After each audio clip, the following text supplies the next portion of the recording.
我可以见你一面吗？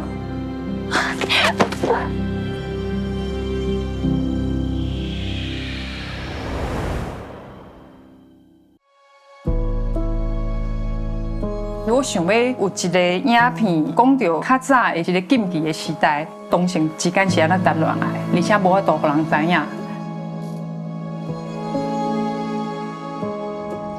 我对男生又没有兴趣，说不定你只是无拄着介意的啊。我拄着啦。蔡梦娟这个角色，她遇到了一个她心仪的对象。那这个角色的哥哥，他就是在美丽岛杂志社打工，所以他跟着做这些事情的时候，才慢慢发现啊，原来很多事情跟自己想的不同，包括他自己喜欢这个女生。拍戏的过程中，所有跟倩文的肢体接触，我都觉得很自然，就是你会真的很有安全感，知道说他现在把自己交给你，你也可以把自己交给他。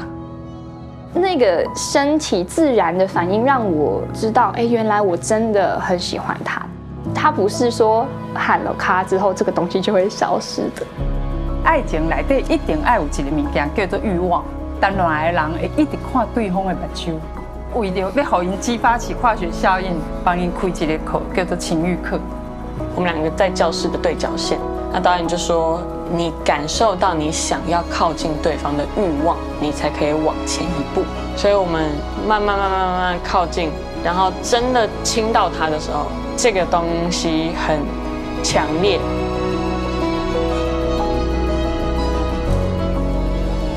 冰人的人请假做会啊。舒兰在出狱之后被很严格的监视，她其实很想念梦娟了。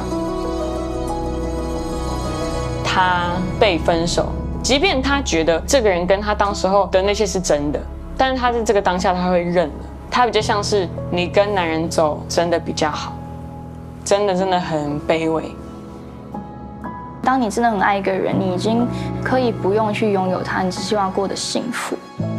那真的是需要很多的爱跟很大的勇气。联合国背叛了我们，我们要做的是谴责。被带去那个刑求现场，它其实是高雄的鼓山洞。第一次走进去，我就已经有一种不寒而栗的感觉，因为它是可以隔音的，就是你在里面喊破喉咙都不会有人听到你。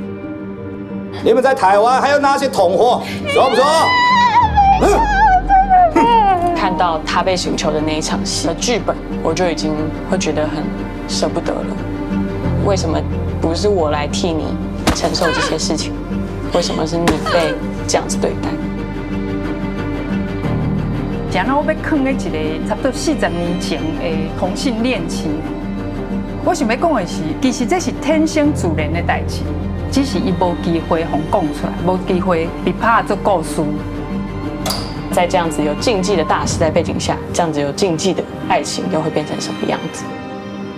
你若要看迄个时代，就是安尼啊，有太多的遗憾。咱即摆用咧做咧讲，有啥物款的欢喜会用咧升华出来？咱所拍出来只是冰山中的一角，尔。